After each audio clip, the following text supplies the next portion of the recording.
जय भोलेनाथ, हर हर महादेव। आइए जानते हैं कि शिवलिंग की ओर नंदी का मुंह क्यों होता है। शिव जी के मंदिर में नंदी की विशेष महत्व है और उनका मुंह शिवलिंग की ओर होता है। नंदी का संदेश है कि जिस तरह वह भगवान शिव का वाहन है, ठीक उसी तरह हमारा शरीर आत्मा का वाहन है। जैसे नंदी की नज़र शिव की ओर होती है, उसी तरह हमारी नज़र भी आत्मा की ओर होती है। पौराणिक कथाओं के मुताबिक नंदी कैसे भगवान शिव के वाहन बने, इसकी कहानी कुछ इस प्रकार है। एक बार ऋषि शिलाद के आश्रम में दो संत आए और उन्होंने कहा कि नंदी की आयु कम है।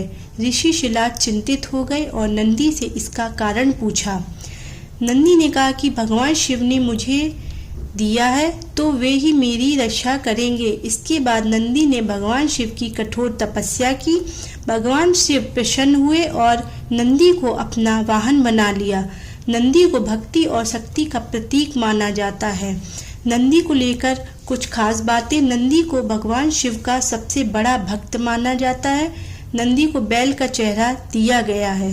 नंदी को मारुतों की पुत्री सुयसा से विवाह हुआ था। भगवान शिव ने नंदी को वरदान दिया था कि जहाँ भी नंदी रहेंगे वहाँ उनका भी वास होगा। हर शिव मंदिर में नंदी के दर्शन पहले किए जाते हैं और फिर भगवान शिव के दर्शन।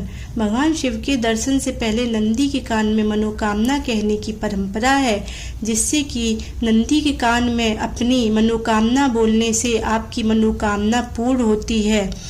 उनके बारे में पिता ऋषि शिलाद बेहद चिंतित हुए। तब नंदी ने उन्हें समझाया कि पिताजी, आप मुझे भगवान महादेव की कृपा से प्राप्त किया है तो वे ही मेरा जीवन की रक्षा करेंगे। इसके पश्चात शिव जी के लिए नंदी ने अधिक तप किया। इससे महादेव प्रसन्न हुए और उन्होंने अपना वाहन बना लिया। इस तरह से नंदी जी शिव जी का वाहन बन गए। ऐसा कहा जाता है कि शिव और नंदी के बीच कभी नहीं खड़ा होना चाहिए, क्योंकि नंदी की नज़र शिव पर ही रहती है और उनके बीच खड़े होने का मतलब है नंदी का अपने भगवान के प्रति ध्यान भटकाना। भगवान शिव पर नंदी की निरंतर नज़र शिव की दिव्य उपस्थिति और आभा के प्रति उनके पूर्ण ध्यान और लीनता का प्रतीक है। इसलिए भगवान शिव तक अपनी मनोकामना पहुंचाने के लिए नंदी के कान में अपनी कामना कही जाती है। एक पुरानी मान्यता के अनुसार स्वयं भगवान शिव ने नंदी को वरदान दिया था कि जो तुम्हारे कान में आकर अपनी मनोकामना कहेगा उसकी इच्छा जरूर पूरी होगी।